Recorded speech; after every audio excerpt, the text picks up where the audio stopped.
Good evening.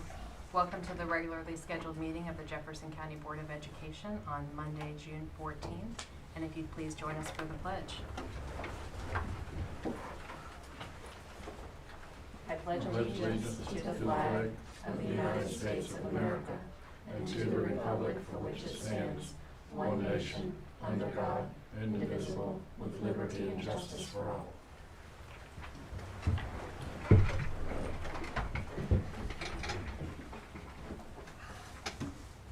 Good evening. Good evening. So, Ms. White, I understand we have a presentation this evening. We do. We have an academic academic coach review this evening, and our participants, Michelle Cantley and Caitlin Hillman, will be joining us via Zoom. Excellent. Ms. Cantley, are you there? Good afternoon, board members. Thank you for having us. We are ready to present. Just as soon as Katie gets our screen up.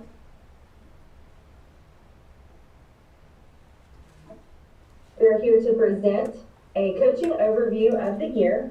My name is Michelle Cantley. I'm the secondary coaching facilitator, and we have Katie Hillman on here. She's the facilitator for elementary coaches. So what we're going to show you today is an overview of our coaching highlights from the year. We have emailed you, or Mr. Dilly has emailed you or provided you a link to this presentation because we have a lot of content here, but we did not want to spend time talking about all of it. So we've included quick links for you to learn more about any of the topics that you are interested in learning. Michelle, are you seeing the presentation? No, just your desktop.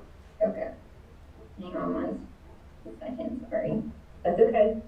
Now we can see your Zoom screen. Oh, that's Jason. Hang on. We promise we do this literally 7 times a day. Okay, here we go. There we go. There we go. Thank you, Katie. Yeah. So like I said, we are going to present to you an overview of the year's coaching highlights. This is our team of 13 coaches. So we have a fantastic team that's worked really hard throughout its inception of the program. We have 2 branches. We have an elementary branch and a secondary branch. So now we're going to walk you through some slides that give you the coach's name, where they coach, their specialties, their initiatives, and some of their passions. Hey, so I'm Katie Hillman, and I'm an academic coach at C.W. Shipley and Harpers Ferry Middle School. And this past March, I also moved into the role of facilitator for the elementary coaches. Some of our other elementary coaches are Tracy Brinson. She's at Driswood and South Jefferson. Jenny Dabrowski is at Ranson Elementary. Paul Hoffman is at Wright Denny and Shepherdstown Middle School. We have Megan Kitzmiller at Ranson Elementary. She's the second coach there. Kelly McKee is at Paige Jackson and Shepherdstown Elementary School. Sharon Sigley is at North Jefferson Elementary. We have Taylor Thomas at TA Lowry. And Tracy Davis is our pre-K coach for the county. And now we have our secondary coaches. I'm Michelle Cantley. I am the instructional coaching facilitator, but I also coach at Charlestown Middle School.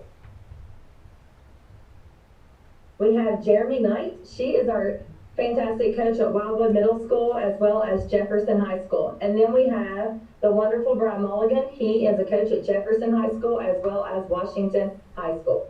We make up the secondary instructional coaching team.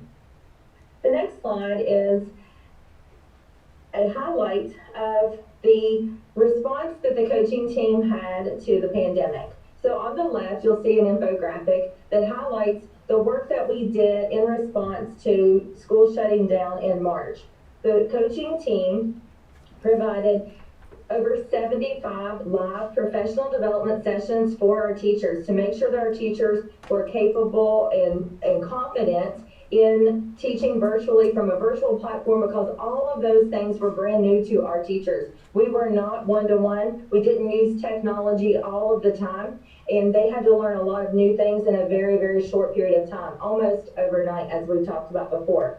So the coaching team then created over 100 video tutorials for our teachers to have quick access to, and that became a teacher toolbox on the website. We also created a student and parent tutorial toolbox to show the students and parents how to use the Google Suite, the Google Classroom, Meet, Zoom, and the Microsoft platform from their perspective. We also created 30 training videos, 30 plus training videos just on all the educational technology tools, trying to engage our students in a virtual platform. Our coaching team logged over 3,000 hours with coaching support for our schools and our students and our teachers. As you can see, we partnered with our county programmatic coordinators, our technology director, the WEVIS administrator, school level instructional planning teams, and principals, staff development coordinator, and pupil services to package up all of the things that we were finding out that our students, our families, and our teachers needed as we went forward in the pandemic.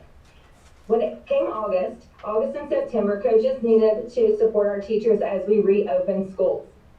Coaches provided 187 school sessions, 277 tutorials were created by just a team of 13 coaches, and then we provided over 370 individual coaching sessions as we opened school this past year to get everyone ready for pandemic teaching. This here is an example of what it looks like in a normal school year when coaches are able to use the e-box template, and we can go through the school, and the template itself measures a lot of things. This specific example shows the depth of knowledge that was taking place in the classroom at the beginning of the year as opposed to the end of the school year, and you can see that those numbers increased by the end of the school year, and that was in part from some of the trainings that we did, the critical thinking and problem solving initiatives, and weekly department meetings where we focused on best practices. You do have this, a copy of this where you can click through those links to see more.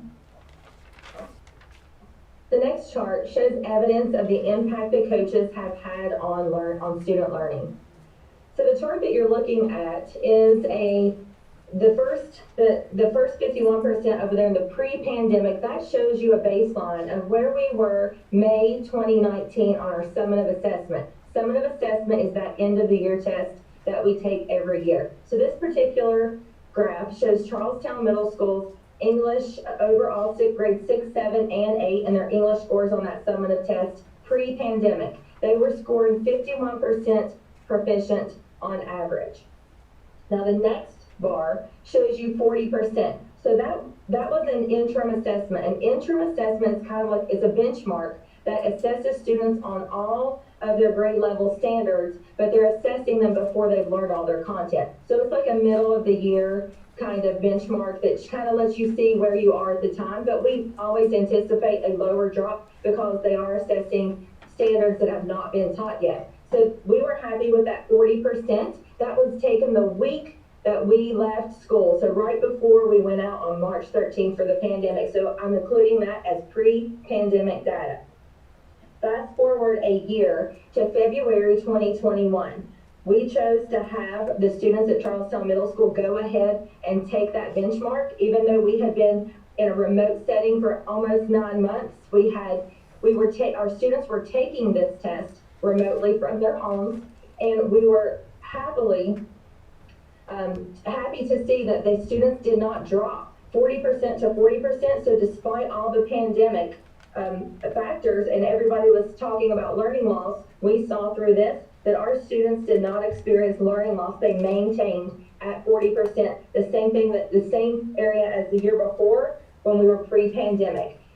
We relate a lot of that to the impact of coaching because we spent so much time while we were virtual Zooming together as content teams. We didn't stop those PLCs. And as you can see, in February, we got that 40% data, so we dove deep into strategies. We wanted to see what can we do to make these students grow. So in 3 short months, our students grew 5%, which is big when you're looking at these types of standardized testing, also including the fact that we had over 130 less students test this May versus last May because the state gave a waiver. So we were really impressed with the performance of the students at Charlestown Middle, and really happy to relate that back to the coaching program.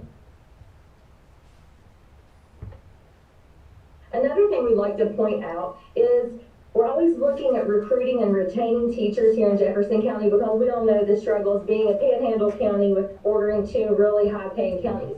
Well, this chart or this infographic on the screen shows you an example of a recruiting, we called it a tea time open Zoom to recruit teachers from Maryland, Virginia, and West Virginia to try to get them to want to work in Jefferson County. So as we did this open Zoom and we talked to newly graduated teachers from 3 states, we found that they were really excited to find out that we had coaches in every building so that they would have ongoing support through those critical first years of teaching, one-on-one, co-teaching, co-planning, and PLCs.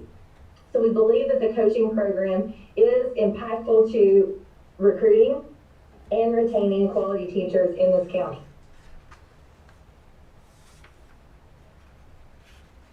So in 2021, we had to adjust our normal coaching format. So this slide just kind of highlights some of the things that we did to adjust what we usually do in coaching so that we can make sure we were still impacting teachers and teachers' capacity. So we held virtual open office hours. That's where a coach pops onto a Zoom call and just sits, and any teacher can pop on and just ask a question. But this was really powerful during the shutdown when teachers were learning to use these tech tools as they were teaching. So this was really important. We still offered one-on-one sessions. Small group sessions continued via Zoom. That's with content teams, grade level teams. We flipped our PLCs and we turned them virtual so that people were comfortable, but we didn't want to lose that impactful process of a PLC, which is a professional learning community. So we turned those virtual. We were all in the same building from our own classrooms and offices, just Zooming together. We also implemented coffee chats. Those were district-wide Zoom calls that were just informal, where people could pop on. Sometimes we had live music. Katie Hillman's husband popped on some of those and played guitar for us.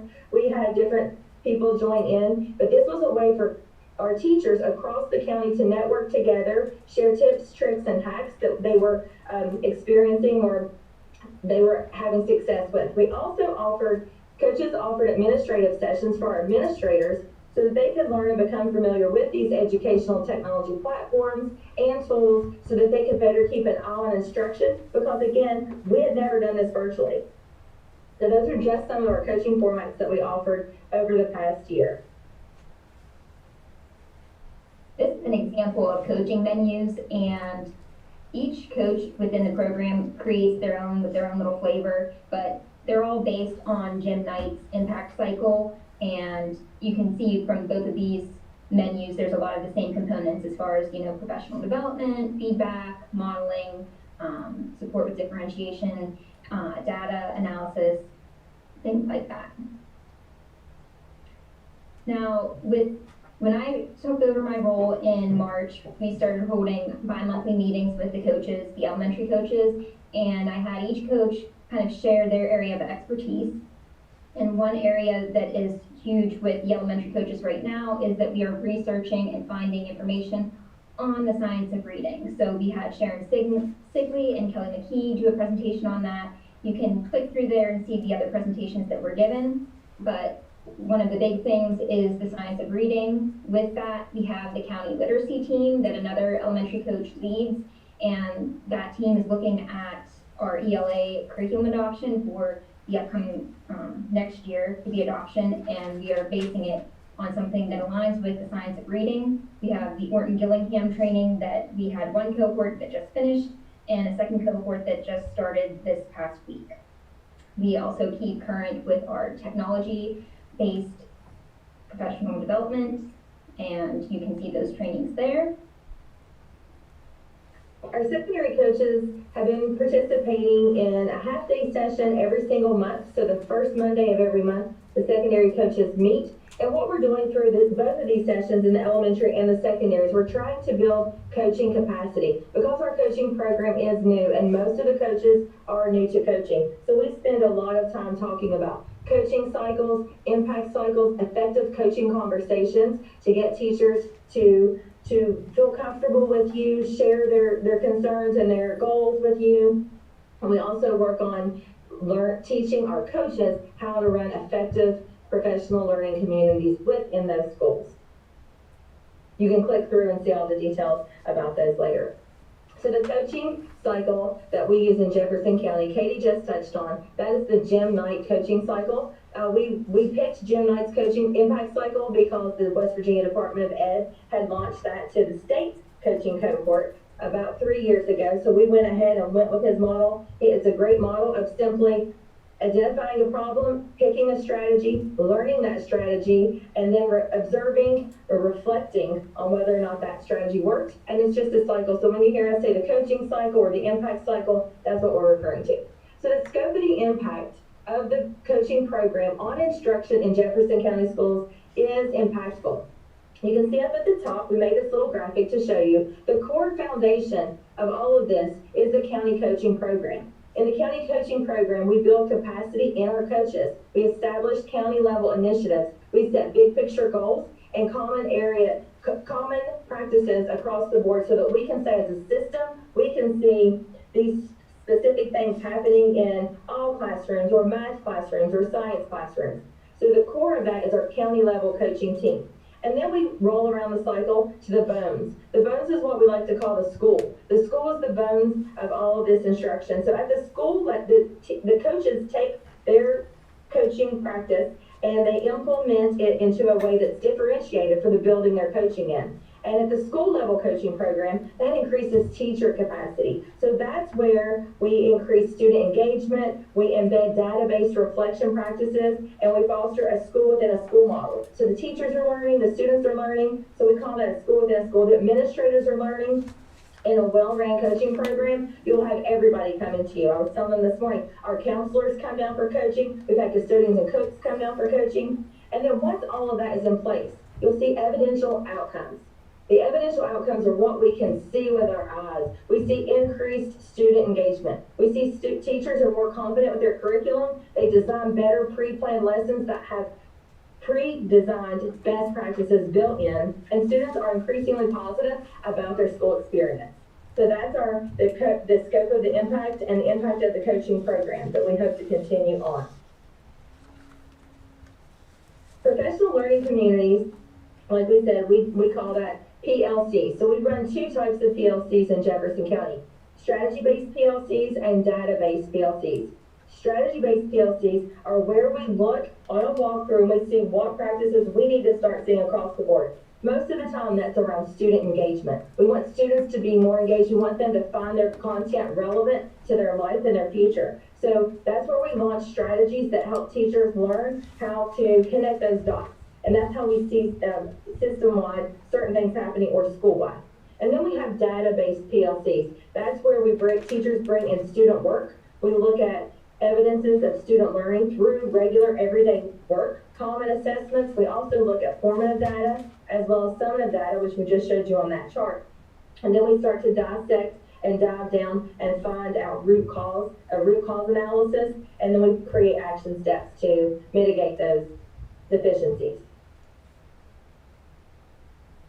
Here are some examples of the PLCs that we have done. The first chunk, obviously this past school year, the PLCs were all virtual, so you can click through those on your own. We also included some in-person ones that took place pre-pandemic. So we had data sessions, learning new strategies, math teachers participated in an escape room.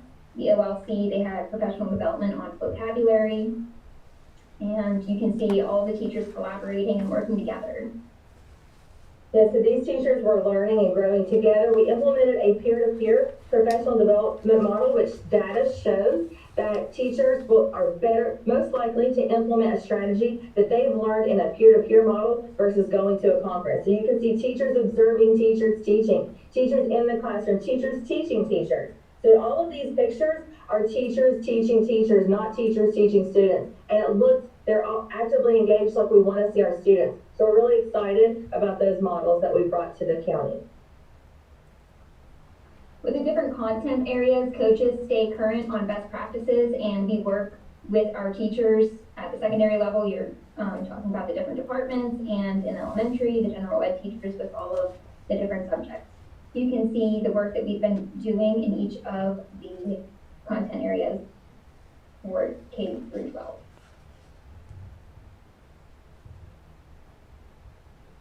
Also, as I said before, we stay current on the technology. This past year, we've learned the G Suite and our Microsoft products. We also have all of these other platforms that help increase student engagement.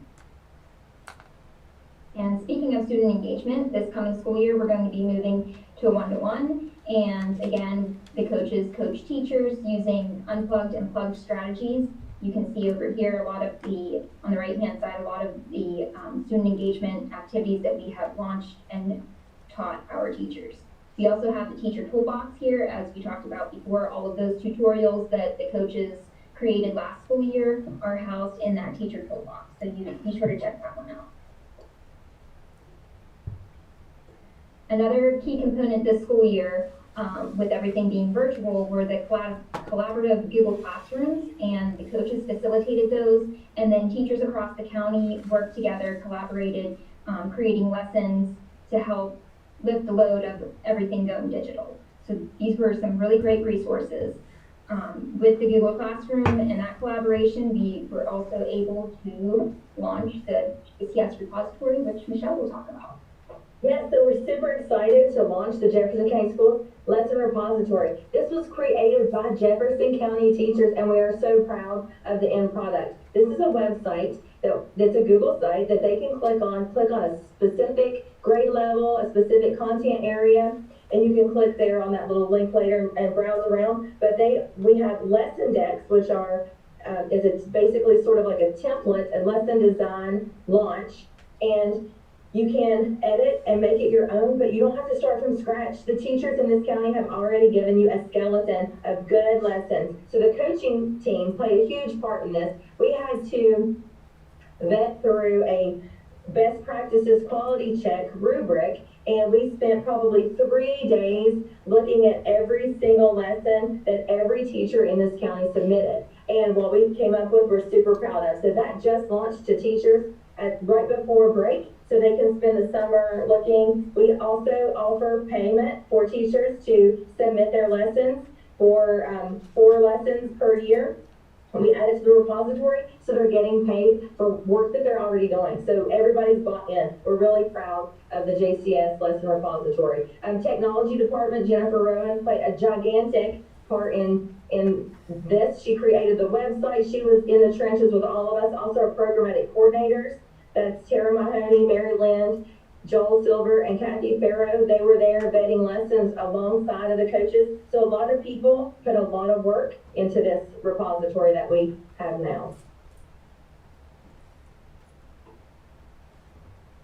We have, I believe you've already heard about the LMS adoption and how everything's coming along with that, but the coaches did play a role on a stakeholder committee of the proposed platforms. 3 of the coaches, we created tutorials and kind of led those teams through each of those platforms. We had Schoology, Desire to Learn, and Canvas. And as you know, Canvas was the one that we chose to adopt.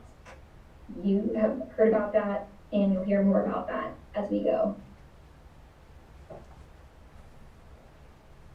So we would like to thank you board members for your continued support of the coaching program. We'd like to thank Mr. Dilly for always attending all of our meetings. He sits through our weekly meetings every single week and collaborates with us and plays a huge role, and he always supports everything we try to do. So we want to thank you board members and our coworkers and our coaches and all the teachers for all the support. And in your link, we have added more slides so that you could click through and see more evidences of coaching and examples that we've provided for you. Do you all have any questions? I have a question, or 2 questions. Okay. Did you only do benchmarks at Charlestown Middle? So this year, the state did not require us to do benchmarks. So at Charlestown Middle School, I think we were the only middle school to do a benchmark this year, because we just wanted to see how we done, because we put so much work into working with the students and working with the teachers. So I think this year, because it was not required, Charlestown Middle was the only middle school that took it, so we don't have data to compare it to county to school within the county. We So- were above state in our scores of the people who took the benchmark in the state. As I said before, it wasn't required, so not everyone took it. So how will you evaluate the effectiveness of the program objectively this new year coming up? So we always look at the data, the summative data, the formative data. We also, in a normal year, we have district level instructional walkthroughs that we were not able to have this year. What that means is twice a year, the superintendent, assistant superintendents, programmatic coordinators, and then other principals go around to the schools and they do what we call an instructional walkthrough. So they hit random classrooms just to get a check on what's happening in the buildings. They do a debrief with the schools and they give each school 2 to 3 things to work on. So the coach is always involved in that, and then the coach will take that along with their strategic plan and align all of the professional developments and professional learning communities to try to work towards those targets. And just to share with the board, we've been a little bit hampered because they didn't do the general summative assessment last year with the initial implementation of our full academic coach program. But we are looking at also including that along with some additional measures such as STAR. But then we're also looking at, I think, the more meaningful piece, which is the qualitative component of what the coaches do. So much of what our coaches do are really involved in the support elements of making sure that our teachers feel that they have the resources and the tools to be effective in the classroom. And as we all know, the very big challenge that we have is associated with teachers leaving the profession or never arriving in the profession, and then with all of the alternative methods for licensure and certification nowadays, it's more imperative than ever to have resources and tools to support folks in their first few years, as well as both just learning new initiatives.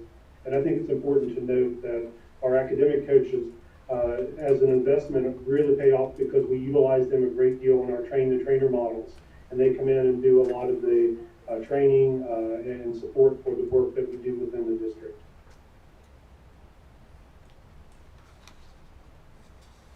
Thank you. Any other board members have? I just had a question. Do you guys have, like the coaching platforms as far as what happens? Do you guys do the same things at every middle school? Have you worked on a, kind of a cohesive, every coach teaches the same, not teaches the same way, I mean, I know they have their own flair, but have we gotten those platforms settled, Michelle? Yes, so we have, like in our monthly professional development sessions that we talked about, those are the times that we launch the things that we want to see happening in the buildings. And then the coach will take that back, spin it to meet the needs of their particular school, because different schools might be at different levels as far as readiness for certain things. But yes, that's what our goal is, to have systematic, every classroom, every school has XYZ in place. So yes, that's definitely something we do, and that's our continued goal. I would say also, we meet with the C&I department, so the coordinators and school admin and all of that, we're all kind of on the same page, working together for a common goal. Yes, so the coach, Katie and I attend the weekly C&I meetings, the county leadership meetings. We meet with Mr. Dilly twice a week, actually. Well, probably 3 times a week, maybe 4 times a week if we count all the meetings that we're in together. So we're deep in the trenches with instruction in all aspects. So, and because we lead the coaches, we make sure that the coaches get all the same information and we roll out through initiatives in those ways, yes. And to follow up on Dr. Joy's question, did Charlestown do just ELA data, or did we do math and ELA as well? We did math and ELA as well, but we just added that slot a few hours before, so I didn't have time or want to burden Mr. Wink with one more data collection. So we can provide that for you all at a later time, but I didn't have time to get that ready for this presentation. Thanks. But the benchmarks do assess, they assess math and English, and then I'm pretty sure in 8th grade they assess science. Okay, and then my last question was, when you looked and showed the slide about the evidential outcomes, I think you did mention at the end that those evidential outcomes do actually connect to data.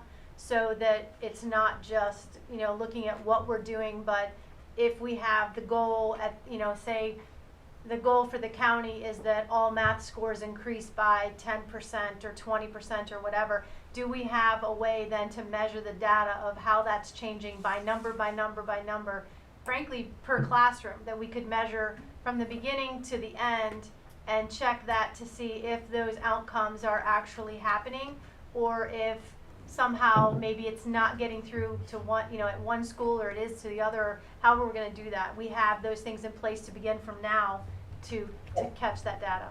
We do. So we collect trend data. That's so that we can see over time how students do at that same group of students. So at the middle school level, for example, we start looking at the kids when they're in 4th grade, and then we see did they grow to 5th grade, and then we get them at 6th grade. So we want to make sure that students are growing, not just those average numbers. We want to see that individual students are increasing each year. So if we start diving in and we start to see that, say, a specific grade level in a school in a specific content area is year after year after year scoring low, then we know we need to go target that specific grade level, give better strategies for that. Or if we see specific students are low, we will go and do intervention for those students. So we have a wide range of data that we collect and responses to data that we go through at the school level. So the principals dive really deep into dissecting that data, and the coaches are alongside with them coming up with the action plans for that.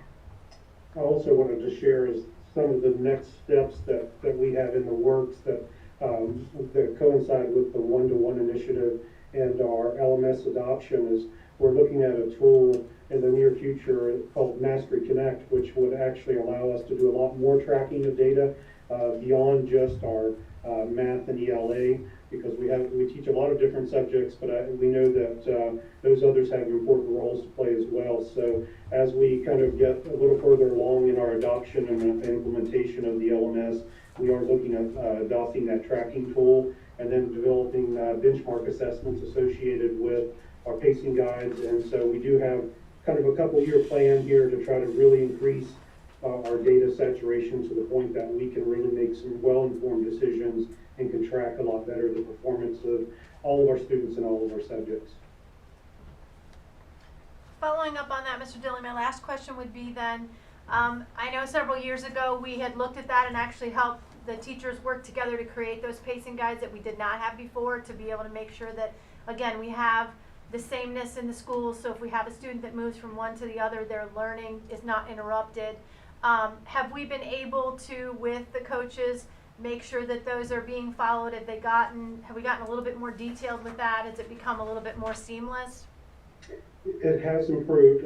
This year, unfortunately, obviously, the primary challenge was just making folks accessible via virtual. So we'll be picking that baton back up and making that a much more larger focus moving forward. And that's where we're hoping to also connect the Mastery Connect tool as we get forward that attaches with our LMS, so that we can also communicate to our parents as well with their performances and information as we move forward. So we're hopeful that'll help pick up that piece and move it forward back where we were headed prior to the pandemic, sort of interrupting that work that we were headed on, because we were working heavily towards trying to make some uniformity across the district with the pacing guides. But this year we just sort of became sidetracked, unfortunately.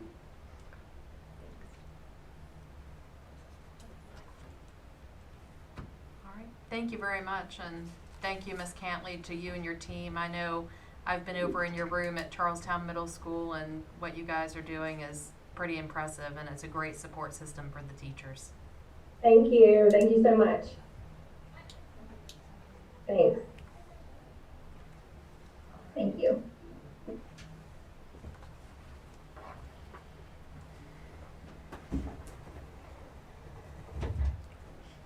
Next up, we have the Deputy Superintendent for Instructional Support. Yes. Good evening, board, again. I just wanted to just thank those two ladies. Those ladies go well above and beyond their roles to help and support, as well as many of the academic coaches. And just have a couple of quick announcements this evening. this will kind of also reinforce that message and the quality of work that they do. On June 8th, we initiated our implementation of the Canvas program with our initial training for our academic coaches and what we're referring to as our Canvas ambassadors. And those include teachers from each school represented in the district. And there were roughly 80 participants involved in the training. And I want to thank those folks. As you can imagine, it's been an exhausting year for our folks, and many of them stepped up and had a desire to jump in and get this training underway. And so those 80 participants completed the 3-day training and are actively engaged in building supports. I want to commend them for now leading the construction of what they're referring to as a Canvas toolbox to support the full rollout here in the fall for our staff. The Canvas toolbox currently has supports and information and tools for teachers about setting up their courses and course layout, course features and functions, creating assignments, creating modules, creating a quiz, creating the discussion, grading and grade books, advanced features and functions. They also recorded 9 of their trainings so that folks would have those accessible to them as well, and 2 sessions on step-by-step guides. And all they've already created since last week, 33 tutorials available for our staff to have access to start beginning their summer if they want to explore the new tools. So we think they're going to be very well prepared in preparation for the initial implementation for Canvas in the fall. I also want to congratulate them on that work and know that they're going to do an excellent job. And the final announcement I have this evening is just that we successfully kicked summer school experience off this morning with 777 students in attendance. 424 were elementary and 353 were secondary students. I just want to thank all the people involved in that, setting those programs up and getting kids to and from and schools today and fed. And from the schools that I visited today, there's been a lot of very positive feedback. It seems like a lot of the kids were very excited and happy to be participating in some more school this year. So thank you guys. Thank you. And Mr. Dilly, really quickly, I ran into somebody that went through the Canvas training and she was really excited about it and, you know, all that it's going to do. And this is going to replace live grades and, you know, a bunch of other things. Is it user-friendly for parents? That's my only question. Yes, it is. That was one of the criteria that we had when in the selection rubric. We wanted to ensure, and part of the focus groups as well as the teams that helped select the LMS included parents and students. So I think they're going to be very satisfied once they get through the basics of the program, because one of the things it's going to do is simplify them with not having to go to multiple locations to get grades, as well as communication from the staff. So it should be simplifying their experience a great deal for them. Thank you. And then just a quick shout out thank you to all of the staff, because 777 children means a lot of teachers and bus drivers and janitors and aides and everything that goes with school. Those people turned around and came back after having the year that we've had. So just thank you to all of them for finding it deep down to come back and do this, because it's a lot. So thank you to all of them. All right. Next we have approval of the minutes. And just as a reminder that minutes are a record of board actions. It's not an actual transcript of the meeting. So we have on here action on approval of minutes for the regular board meetings held May 10th, May 24th, 2021, and the special meetings held May 12th and June 2nd, 2021. Is there a motion to approve those minutes? So moved. Thank you, Mr. Osborne. Is there a second? Second. Thank you, Ms. Ogden. Any discussion? All right, all in favor of approving the minutes from May 10th, 24th, 12th, and June 2nd? Say aye. Aye. Aye. Opposed? Thank you. All right, next up we have citizens' comments. And Just as a reminder, the purpose of public comment is to hear from the community about the work of our school system. It's a forum for ideas about what's best for kids and to speak to loftier ideas. This forum should be a safe and professional and kind space, and please remember that each speaker is limited to 3 minutes. So first up, we have Ken Lowe, followed by Sandra Christian, and if you could please come to the podium when it's your turn.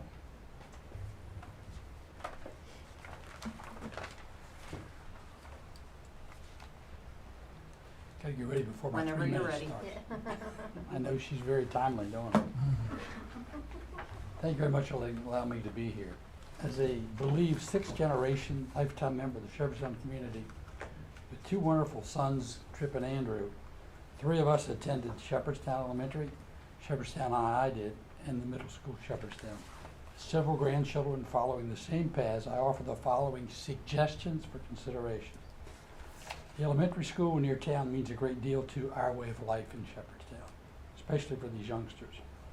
Believing that many of the students attending live within the town or close to it, the thought of busing these kids out of town raises concerned questions regarding preparation or preparing to leave home earlier and arriving home later. Coupled with weather and safety issues, is this a logical decision? It's one thing to drop off the kids locally as compared to driving them 2 miles twice a day, or if they don't ride the bus, perhaps they can get there some other way. And I believe there are fifth graders who might even be possible to walk to school if it's where I tell you I think it should be. As a developer and real estate broker who has been involved with numerous projects around the town, I might suggest build a new middle school first on the proposed Flowing Springs Road site, then retrofit the middle school to accommodate the new elementary facility, where there's already an existing gym, which you need or you have to build, it costs a lot of money, and also Osborne Field is already there, plus room for expansion. Place the valuable real estate property where the elementary school currently is located on the market for sale and use the proceeds for remodeling the school or whatever is needed for funding. I'm estimating considerable dollars could be saved, and a new Jefferson Elementary School would remain close to town in a location that benefits all, especially our youth.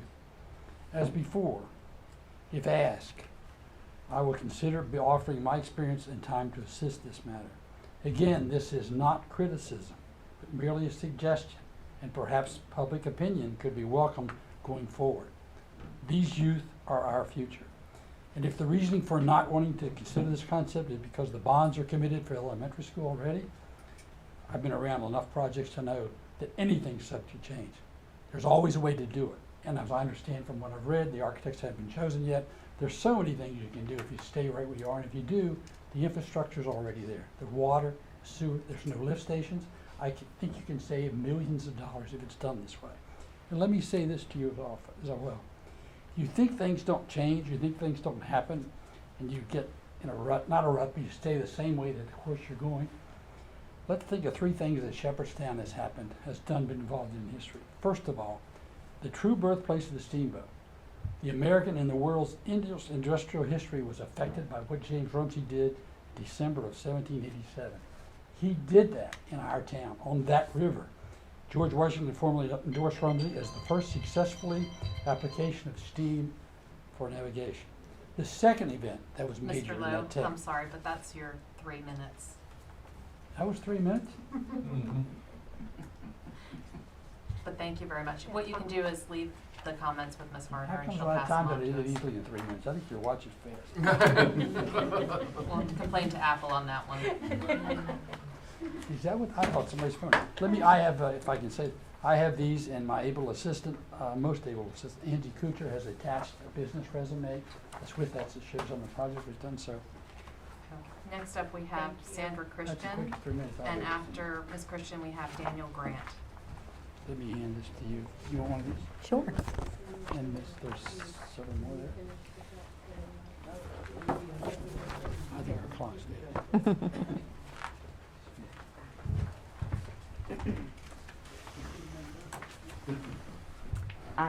I won't take up all of my time, and I'm going to yield the balance of my time to my parent, Ms. Branton. I Oh. apologize. I don't think we're allowed to yield time. Are they on I'm sorry? Miss Grant, she's on mute. She's Miss Branton and Miss Okay. Grant, correct. Okay. Whenever you're ready, ma'am. So my name is Sandra Christian. I am the mother of a alumni from Jefferson High School, mother and aunt from Jefferson High School alumni, and I'm also the grandparent of Jefferson County students. So I feel what I say today, I have a stake in the decisions that are being made here. So I'm speaking on behalf of the Black Math Genius Program that the board had some issues with. And I do want to correct one thing. There was a speaker that came on May 24th that spoke about the Executive Order 13950. I just want to remind her that that executive order was rescinded. And so that is combating offensive and anti-American race and sex stereotyping and scapegoating. So that's been rescinded. And so as she quotes it, I just want her to make sure that she's quoting the right thing. So the question is, how do we make this right? And the numbers are not going down as far as the numbers affecting our students and who just happen to be African American. And I brought along my grandson here because it directly affects him. One of the things that we need to understand as we're making decisions. Decisions have consequences. Consequences carry emotions. So when the decision to cancel the program happened, the students said, "I'm not surprised." As board members, that should trouble you. We fear what we don't understand, and then we have a tendency of filling in the blocks with our own biases. And I caution you, because as you say no to something that you don't understand, that is abuse of power. But if you bring us a problem, we bring you a solution, and that was shut down. I just want to remind you, our children are watching how we handle this and how we move forward. This will reflect on their future. The math numbers speak for themselves, and my parent will speak to those numbers in a moment. But people remember how you made them feel. So as you sit and you make these decisions, remember that there's behind these decisions, there is a face, there's a child that this affects, several children in the community that it affects. That's all that I have.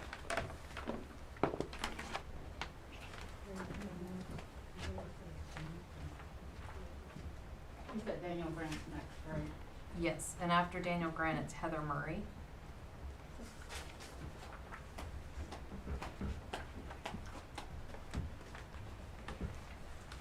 All right, well, good evening. My name is Danielle Grant, and there was a board meeting that took place on June 2nd. I was planning to attend virtually, however, I was unable to attend because the link I was given was no longer correct. It's to my understanding the link was changed. However, the meeting has not been posted on the Jefferson County Board of Education site.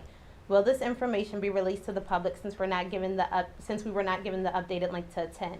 It is important to have this information shared because of the pertinent information given about the Black Math Genius Program and the history of Jefferson County as it relates to educational segregation, which would shed light on the current achievement gap we have in our county.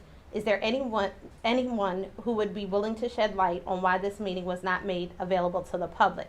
Next, the communication that was sent out about the Black Math Genius Program was not consistent nor made available to every student. Certain schools chose not to share the information because of their own beliefs on the program, which is doing a disservice to the students who we help. Communication about the Black Math Genius Program professional development was not shared with parents either. Therefore, they missed the opportunity to learn more about the program. This could have provided clarity on what the purpose of the program was and why there's a need for it. It was interesting to me that we had no members of the board present at the professional development, yet I have read in media outlets that certain board members have a problem with the program. In order to have a better understanding, we must educate ourselves on unfamiliar topics unless we are not concerned with getting clarity and understanding. As a parent, I felt highly disrespected that the people who are supposed to make the decisions for my child's education did not care enough to be in the room to learn the benefits of the program for this particular subgroup of children who are performing extremely lower than the other subgroups in the county. Once the decision was made to abandon the Black Math Genius Program, We were not notified as parents. I was made aware of the decision on Jefferson County Perspective Facebook page June 9th, 2021, which shouldn't have happened because this is a media outlet. This raises my concerns for me because as a media outlet was privy to information that would affect my child prior to the school board contacting me. So I ask, who on your team would have been given this information and carelessly share it with the media without regard for the children and parents that the program was designed to help? The members of the school board have an obligation to provide services for every child in the county, and when one particular subgroup is performing substantially lower than the others, whose job is it to step up and say, hey, this subgroup is struggling and we need to get them assistance? I know that we as a county can do it because it was proven to be done when we offered the English Learner Summer Camp in the summer of 2018. The 25 participants in that program were also able to participate in STEM-related activities. As a parent, I'm having a hard time understanding the difference, identifying the need to provide assistance to that particular subgroup and the need to get additional assistance for the subgroup who's doing the worst in mathematics. When I was finally notified of the board canceling the program or postponing the program on June 10, 2021, I was disheartened to know that it was because of legal issues. This is what was stated by Dr. Sean Dilley at the Professional Development. I'm confused as to why this would be a legal issue, considering there was no legal issues when the program rolled out for registration. I have also heard things circulated from other parents about particular subgroups not feeling the advertisement was inclusive to all students. Ma'am? Yes. I'm sorry, that's your time. Okay. If you want to leave your statement with Ms. Harner. I did. Okay, thank you. So next is Heather Murray, followed by Carmen Bratton. Good evening, everyone. I'm Heather Murray, public school educator and mother of 5, 3 of who are current students with Jefferson County Schools. I'm here this evening on behalf of my children and any child who looks like me. As an educator, we're trained to make data-based decisions and to deliver data-based instruction. We collect, we analyze, and we respond to data on a daily basis to meet our students' needs. The data for Jefferson County Schools, it shows that our African American subgroup are underperforming in the area of mathematics, and I believe that this is an urgent area of need. In education, we have IEPs. They address the needs of students with learning disabilities or behavior disorders. We have 504 plans. They address the needs of children with medical concerns. We have EL programs, and they address the needs of our students who do not speak the English language. All of these initiatives provide equity in education and opportunity for students to access a free and appropriate education. In 1937, the Supreme Court declared that the concept of general welfare is not static. What's critical or urgent changes with time. The Black Math Genius program was a response to a critical or urgent need, and due to social media posts and commitment to misunderstandings, our children now have to be put on hold. So how are we as educators being responsive to the data in a responsible way? How are we giving equity to a subgroup with an urgent need? Furthermore, as a parent, I'm going to share with you my own personal experience with my son, who was a 2020 graduate. As a senior in high school, he had an extremely difficult time passing math. My husband and I had to hire a private tutor. The instructor, she was mathematically genius. However, she lacked the ability to make math relevant to him, an African American male. This school year, my 9th grade daughter, as a freshman, started in JVA, had the same exact teacher, and she struggled more than my son did. Until the Black Teacher Association paired her with Mrs. Ragambi. That's when math began to make sense to her, because she was being educated by someone who understood her unique struggle and her needs. She improved, and she ended the school year with an A. Lastly, my youngest son is a 5th grader. He had Veronica Morse at Driswood Elementary School, a person of color who he could relate to personally, and she challenged him appropriately and held him accountable. So, Board of Education, I just want to ask you, how are you serving my children, or best meeting their needs by postponing or delaying the start of a program that data shows is an area of critical need? Next up is Carmen Bratton, followed by George Rutherford.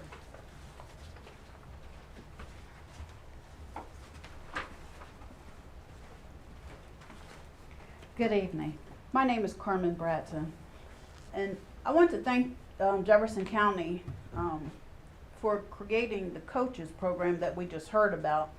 However, our proficiency rates, especially in math, are low, as we all know. It would be very nice if your coaches that we just heard from could come together supporting our Black Math Geniuses program, as well as our board and our community, because in community we have unity.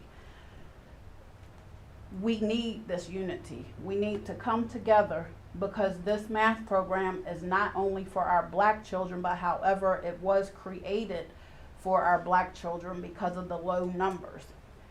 Here in the state of West Virginia, for our math numbers, we are tied 48th out of 50 states for low math. We are 49th out of 50 states for low education and poor education. We all know this. This is everywhere we look, the numbers are there. These numbers came from the board. Proficiency rates for Blacks in Jefferson County is 25%.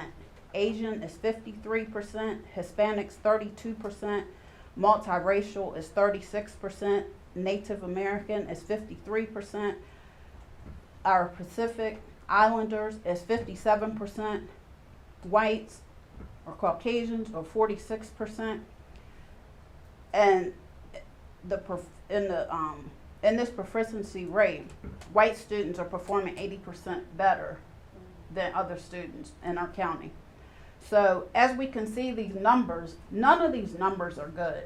So please don't think that because we have some that are at 57% or 46%, these numbers are not good, because that means on the other side of those numbers, we have that many students who are not performing at standard, really. So once again, I would just ask that we be able to come together for all of our children to make this happen, because once again, there is no unity in community if we can't come together and show our children that this is what is needed. And it was said before, and it is true, this is an urgent situation. This isn't something that we should sit around and marinate in for the next 4, 5, 6 months. This is urgent. We need this now. Because just like the parent before me said, I had a son who graduated in 2017 who struggled in math from the 7th grade through the 12th grade. I'm almost finished. And he actually graduated from Berkeley County, where he still struggled. So it's the state of West Virginia, so we need to come together. Thank you. Thank you, Ms. Bratton. Next we have George Rutherford, and he's virtual. And after Mr. Rutherford, we have Richard Urban.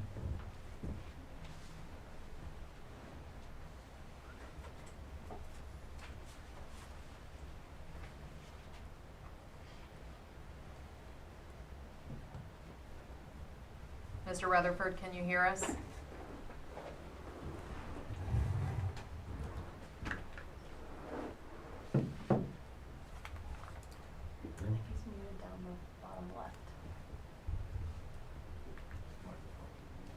Mr. Rutherford, if you're speaking, we can't hear you. Can you hear me now? Oh, now we can hear you. Oh, good. All right, whenever you're ready. I am here to support the parents to have their children sign up for the Black Math Genius program that was canceled at the last minute. It's a shame and a disgrace that the parents were unaware of it until the last minute, and then they have to find out about it through someone else's Facebook page. There is no excuse for this to happen. They claim it was a legal problem. Since the program has been in use in other counties, why didn't the legal staff check this out? They had plenty of time, at least 4 weeks. They knew about it, and nothing was done about it. The NAACP feels that some board members are intentionally sabotaging the providing of fair and equal education for our students in the county. And I repeat that. As president of the Jefferson County NAACP, I feel that some school board members are intentionally sabotaging the providing of fair and equal education for all of the students in the county, the same as in 1954. We believe strongly that if there was a program for African Americans funded by the county to learn how to throw a football, to shoot a basketball, or make free throws, there'd be no problem at all funding it and supporting it. I just want to make sure that the NAACP support these parents, and we do not believe that all of the school board members are this way. Thank you. Thank you. Next up, we have Richard Urban, and he's virtual as well.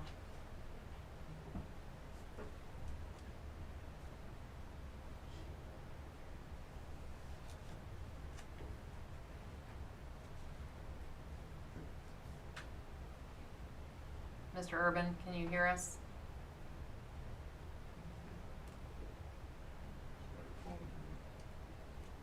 Mr. Urban, we can't hear you if you're speaking. Okay, can you hear me now? Yes, sir. Whenever you're ready.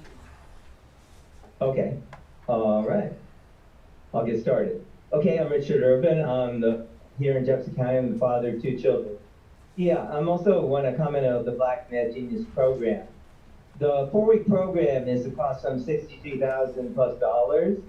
That's over $1,100 per student. And the cost that parents can purchase Black Math Genius program online is $249, so it's less than 1/4 of the cost taxpayers are paying. There are, however, several issues with bringing the Black Math Genius to Jefferson County Public Schools. First, recruitment for the program began before the school board approved hiring for the program. Teaching positions for the program were posted without school board approval. There's little input from the community, with only one virtual special school board meeting for discussion of the program.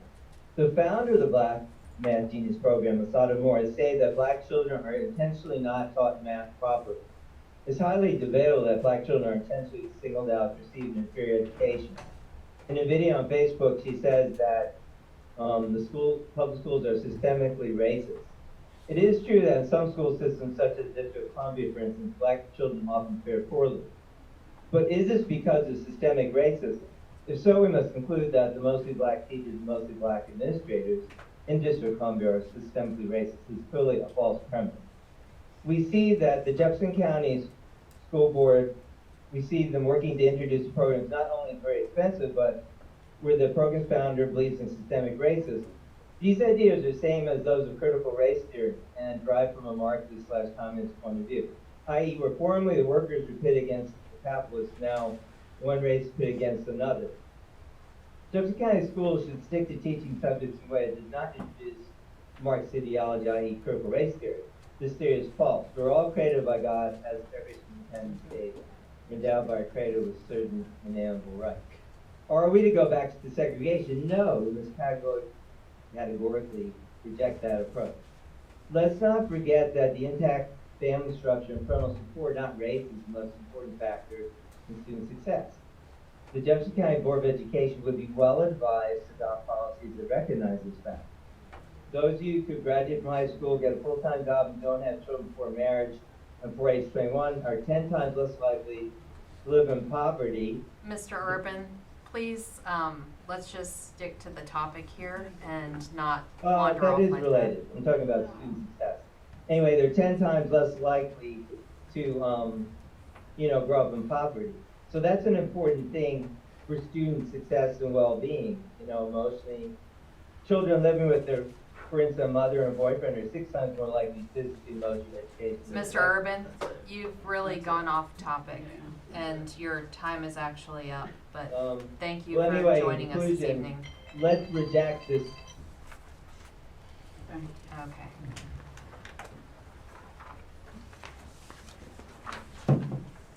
Moving on to the consent agenda. Yes, ma'am. Is Miss Loring with us this evening? Ms. Loring is with us this evening, and we do have some changes to the consent agenda. That's what I was thinking. We need to delete number 48, number 91, number 101, number 124, number 138, as it's a duplication. And I do, Madam Chair, when you're ready, have some folks to introduce to you this evening. Okay. And I believe there was one other. They're indicated in red on the agenda. Right. Mm-hmm.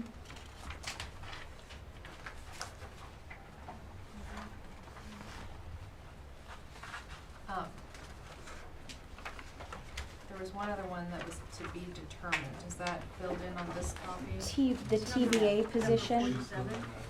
Mhm. There is a TBA position, and There I we do go. have a candidate Thank to you. introduce to you this evening for that position. So Ms. Loring, would you like to make her introductions right now? I'm going to make the introductions. Okay. It will just have a little change in the room, and then She can come in. She can join us. Mr. Banks. I need Mr. Banks. Please, thank you.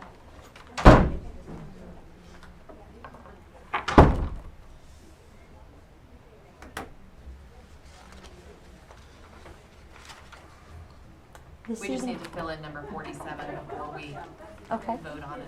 That's, Would you like that name now? that would be great. Okay. Number 47 is going to be Brandon Caton.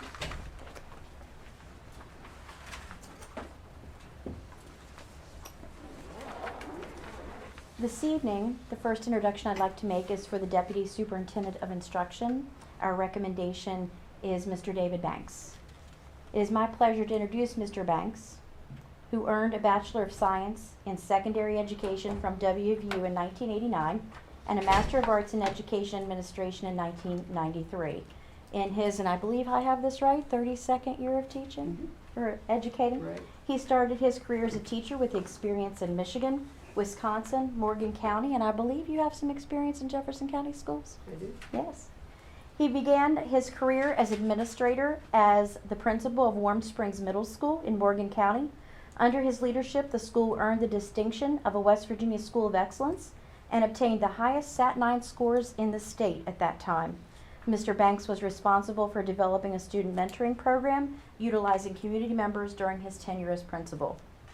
He then moved on to the Morgan County Central Office, where he was Director of Curriculum Instruction, Child Nutrition, and Attendance.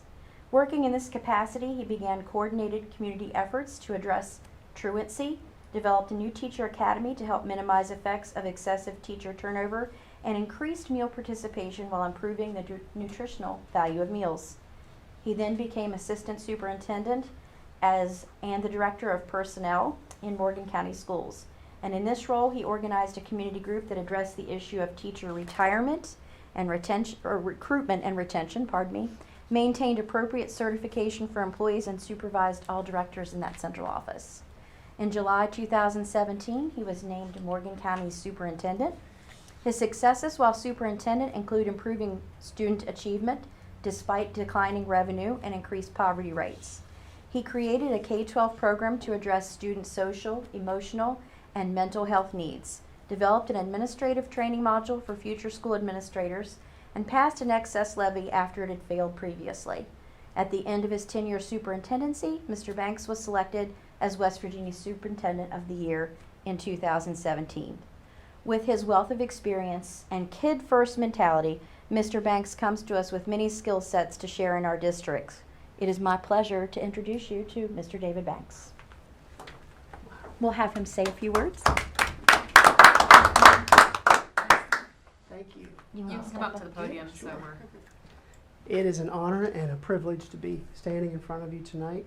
I did start my teaching career in Jefferson County as a teacher at Shepherdstown Junior High. I filled in for a teacher who had left at a point in the year, came in and taught 7th and 8th grade science. Absolutely loved that, but I always promised myself that when I graduated from college, I was going to see the world. So I moved to Michigan and Tennessee, and eventually came back to West Virginia. My wife and daughter still live in Berkeley Springs, and I've been doing the math, and it's about 7 more miles of a commute, so it's definitely worth the additional miles. I just am very excited to be here. I'm just 100% about doing what's best for kids. And I know that this district is, that's what you're about. So I appreciate your confidence in me, and I hope that I can continue to do what you're already doing in Jefferson County. I know that Mr. Dilly is a hard one to replace, and hopefully we can spend some time together prior to his departure to the other side of the world. And I think that's all. Appreciate it. Thank you very much. Welcome home. Thank you. Yeah. Good to have you. Thank you very much. Thank you.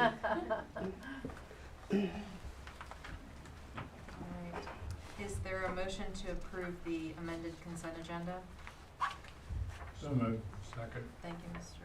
Cable. Thank you, Mr. Osborne. Any questions? Is this discussion time for the whole consent agenda? Yes, Are there any ma'am. more? Yeah, I have several. I wanted to pull number 42 and 47. The Director of Operational Safety and Facilities, I don't recall approving that. Do you know when it was approved? It doesn't require board approval because it's not a new position. The director position is already in the budget. It was a realigned position from the attendance director. I think that was, though, recreated. I mean, it was a new position. No, it's a realigned position, so the board does not approve realigned positions because they already exist in the budget. So the director was approved by the board when it was the attendance director, so it doesn't require board approval to create that position. No. Yeah, I don't know about that one. And then, yeah, I don't know. So, and then Correct. number 42, I would like to discuss that in the executive session. And then I have a question about the finance. Just curious about the workforce. Is that unemployment, and are these people that were rifted, or it's 21,000 for workforce? Do you know what that is? Anybody? There's something on the agenda that says right That would be a Beth question, there? and that's probably our, Okay. Mm-hmm. just the unemployment payment that we have to make all the time. I don't think it's necessarily, I think it's just a routine, regular? right, Oh, okay. based on the amount of payroll that we have. So, right now, there's a motion on the floor to approve the consent agenda. And you are asking that that motion be rescinded. Yeah, I would like to discuss number 42. Is anyone interested in rescinding the motion?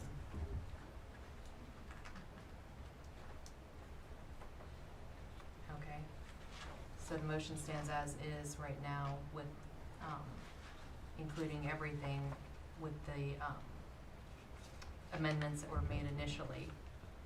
So, Going over those because I stepped outside. oh, yes, ma'am, it was the redlined ones.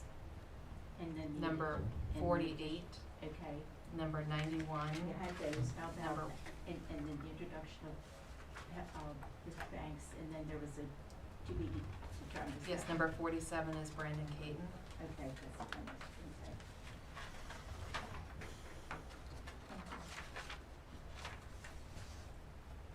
So the motion on the floor is currently to approve the consent agenda with the initial amendments of number, the redlined ones, number 48, adding Mr. Caton to number 47, 91, 101, 124, 128. 138. Was it 138? Yeah, 138. 138. 138. All in favor of that motion, say aye. Aye. Oppose, or, yeah, oppose? Aye. Yes, ma'am. Opposed because of number 42. Okay. All right. Moving on to unfinished business. A, request approval for a vendor for carpet replacement. And that's part of the school bond project, is that correct? Yes, it is a school bond project, and this evening I ask you accept our recommendation for the carpet replacement in select schools, which is a bond project. The recommendation I have for you is Sherman Williams with a bid of $46,294.80. And that's the only person we got bids from. That is correct, and that was bid 2 times. That has come in under bid. I didn't know they did carpet, I knew they did paint. They're but- doing carpet replacement, they're doing tile, yes, they're doing tile. Okay. All right, is there a motion to approve the, vendor for the carpet replacement as Sherwin-Williams for the bond project? So moved. Thank you, Mr. Osborne, is there a second? Second. Thank you, Ms. Joy. Any questions? All in favor of approving Sherwin-Williams for the carpet replacement, say aye. Aye. Opposed? Thank you. Next, we have B, request for approval for a vendor for the Charlestown Middle School asphalt track repair bond project.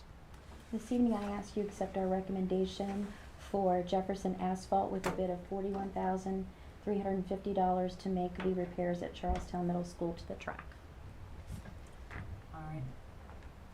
Is there a motion to approve Charlestown Middle School asphalt track repair with Jefferson Asphalt? So moved.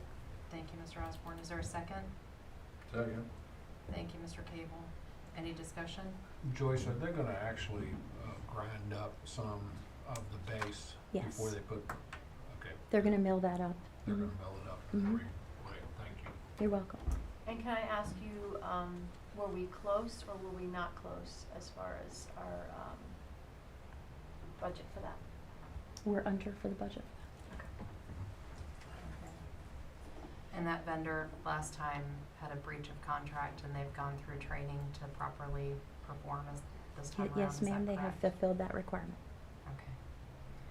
All right, so there's a motion on the table to accept Jefferson Asphalt as the Charlestown Middle School asphalt track repair for the bond project. All in favor? Aye. Aye. Opposed? Thank you. All right, item C, request approval for a vendor for 2 HVAC RTUs, and that's part of the bond project at Ranson. Yes, this evening, I'm gonna ask that you accept our recommendation of Shenandoah Air Conditioning and Heating with a bid of $20,960 to replace the 2 HVAC units at Ranson. That is a bond project as well. All right, is there a motion to approve Shenandoah Air Conditioning and Heating for the replacement of the 2 HVAC units at Ranson Elementary School as part of the bond project? So moved. Thank you, Mr. Cable. Is there a second? Second. Thank you, Mr. Osborne. Any discussion or question? Glad we got more than one bid on that. Me too. Everybody must be pretty busy. I think they are. It's feast or famine right now. And is that gonna be done in a reasonable time frame? I know, Those HVAC units actually are going to be ordered, and there is a lead time for that. This, however, is a 2-day project. It can be done over a weekend. The units that are being replaced are still operational, so there's not a sense of urgency with it. all right, so there's a motion on the table to accept Shenandoah Air Conditioning and Heating as the vendor for the 2 HVAC units for Ranson Elementary School. All in favor, say aye. Aye. Opposed? Thank you. All right, next we have request approval for the recommended architect for the new Ranson and Shepherdstown Elementary Schools. Yes, ma'am. School districts, before I make the recommendation, just to let you know, are required to comply with West Virginia Code 5G-1 regarding the procurement of architectural and engineering services. So once we recommend an architect this evening, we're only then allowed to begin negotiations. So I have listed our top 3 recommendations for architects. Once we would go to recommendation 1, which is ZMM, if we're unable to negotiate a contract price with them, then we leave that architect. We may not return to them. We would go to the second recommendation of McKinley. If unable to negotiate a contract, we leave them, can't return to them, and then we would need to negotiate with the third recommendation of Thrasher. This evening, I do have the recommended architects with us, and I would like them, since it's such a large project and we're recommending them for both schools, to allow them to introduce themselves to you and to our public, and then ask you for a motion to accept our recommendation. Yes, ma'am. I'd like to introduce Allegra Enix, and she is the project manager at ZMM. If you'll come to the podium, Allegra. And with her is Bill Shelton, their civil engineer. Randy Jones sends his regrets as he's had a death in the family, or he would be with us. So I will let them go ahead, and Jason should be putting a PowerPoint up for us. Here he comes now.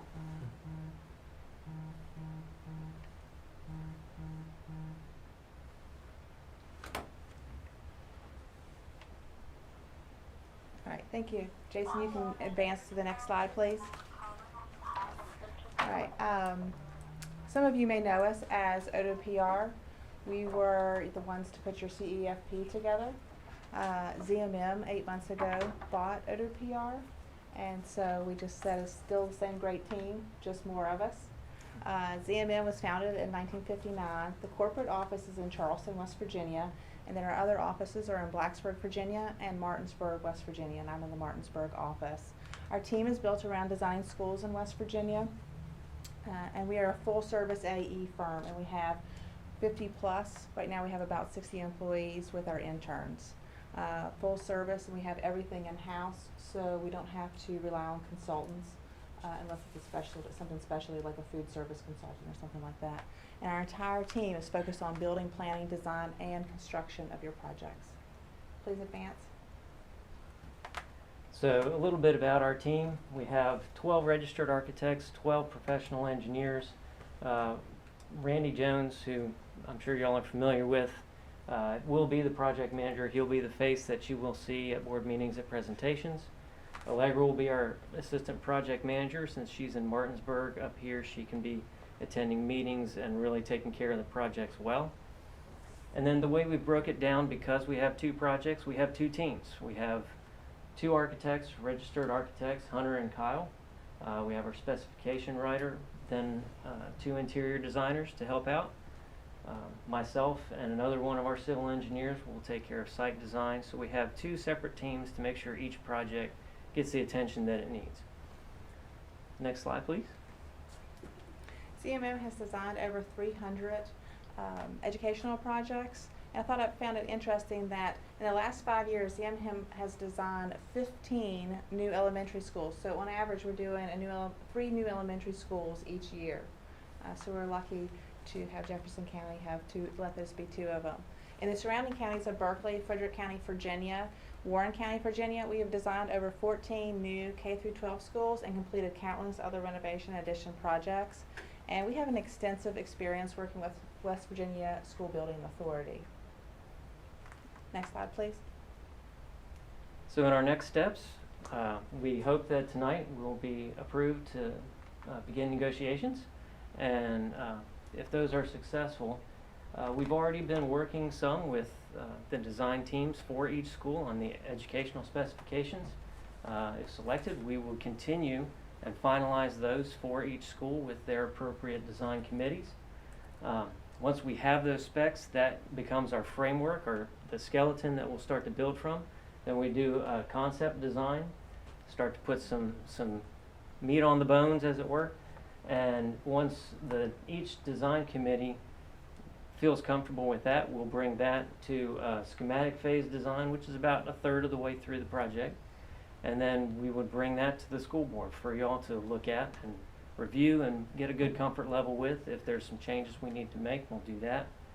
And then the next step would be to take that to the school building authority for a schematic design phase. And that would be repeated for each, the design development, which is about 2/3 of the way through, and then construction documents ready to bid. We also have construction administration in-house, and also our engineers and architects who do the design also get to come out to the project on an as-needed basis.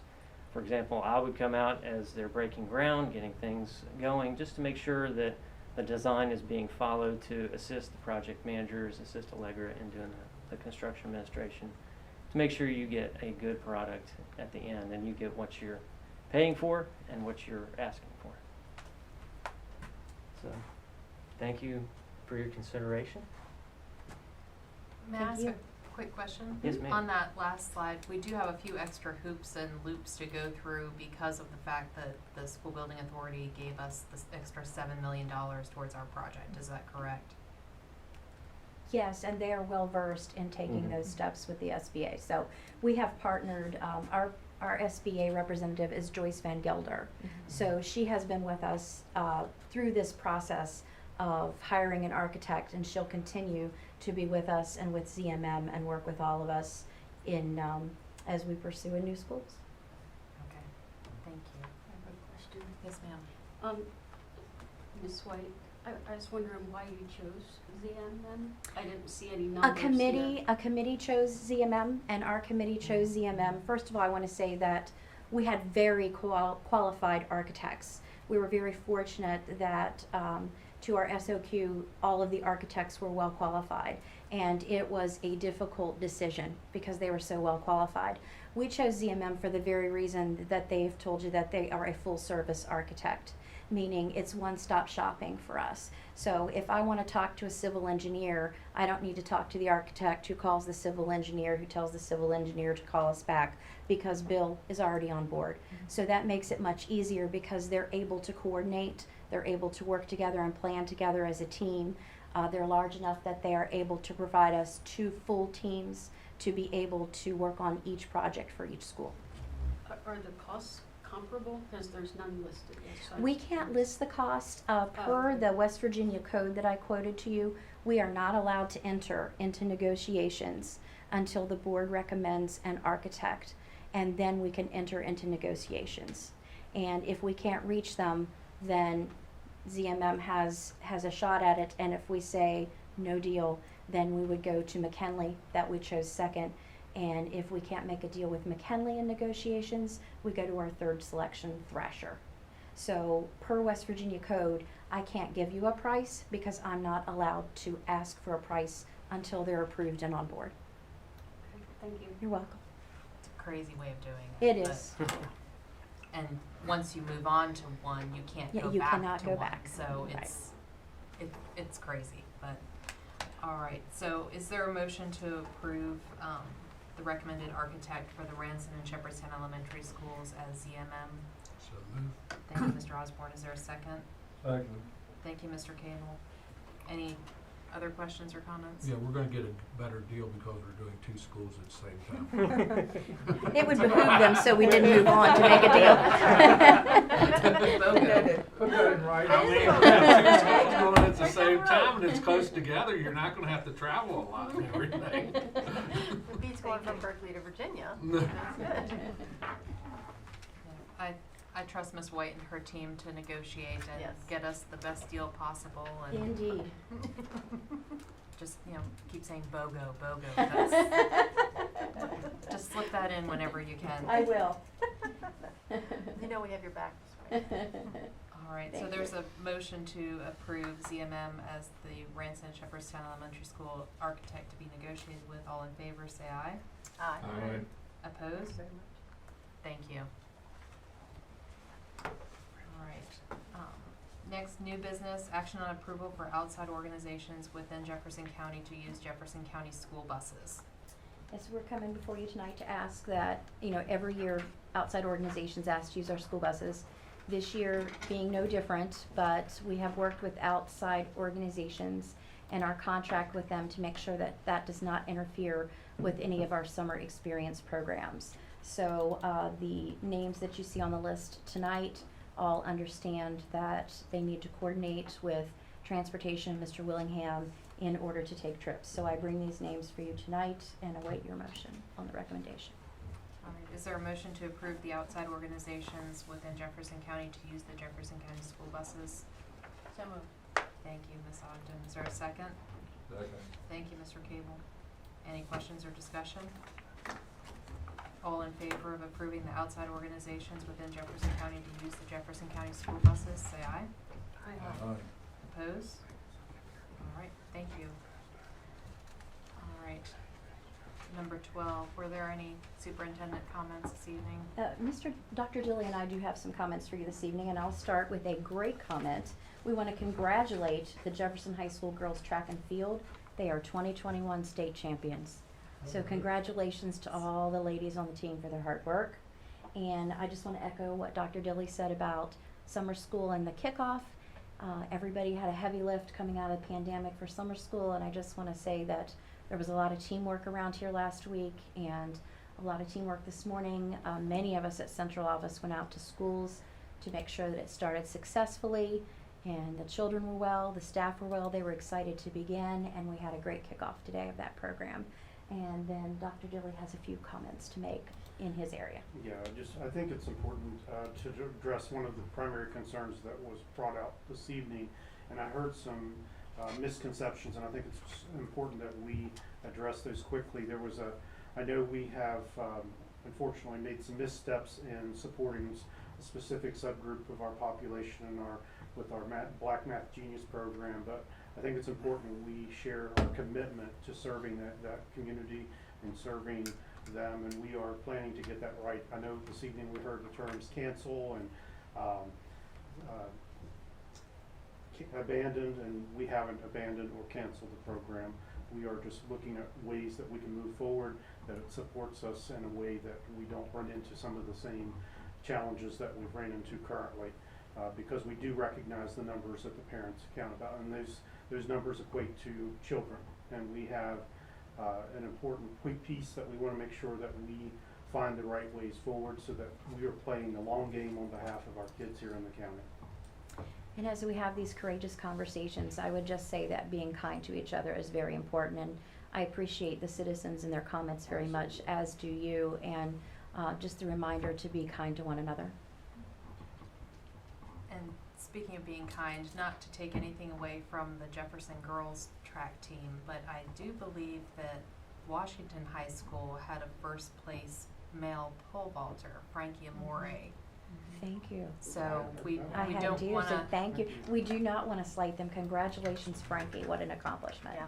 And I don't know, unfortunately, if there were any other individuals that did well, but I did see that one out there, so I wanted to make sure we caught that one, and if we do miss any, we'll come back and absolutely recognize them next meeting. Absolutely. And hopefully at some point we'll actually be able to have the students here to recognize them in person at some point. That will be So wonderful. it would. We do have an executive session this evening regarding property and legal. We don't anticipate, or there will be no action. Okay, thank you very much. Is there a motion to go into executive session for property and legal with no action anticipated? So moved. Thank you, Mr. Osborne. Is there a second? Second. Thank you, Mr. Cable. All in favor, say aye. Aye. Opposed? Thank you. Thank you.